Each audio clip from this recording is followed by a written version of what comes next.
তো বন্ধুরা তোমরা কেমন আছো? আমি খুব ভালো আছি। তো আজকে সকালটা শুরু হলো রোডোকে স্কুলে দিতে নিয়ে।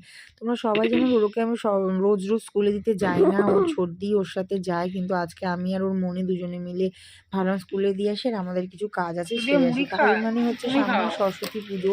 সেই কারণে কিছু কেনাকাটা আছে। ঠাকুরটা ভাবলাম আজকেই কিনে নিয়ে আসবো। কারণ প্রচণ্ড ভিড় হয়ে যায় মার্কেটে। তখন আর ইচ্ছা করে না ভিড়ের মধ্যে সবকিছু কেনার। তো আমরা দুজনে মিলে বেরিয়েছি প্লাস শপিংও করবো। তো তোমরা ভিডিওটি দেখো, তোমাদের ভালো লাগলে অবশ্যই like, share, comment and subscribe করো। তোমাদের ভালোবাসার জন্যই আমি ভিডিওগুলো দিচ্ছি যাতে তোমরা তোমরা চাইছো আমি ভিডিও দিই। যাই হোক আমার ভিডিওতে অনেক ভালোবাসা পাচ্ছি, সাপোর্ট পাচ্ছি যার জন্যই এই ভিডিওগুলো বানানো। তো তোমরা কিন্তু ভিডিওটা দেখতে থাকো।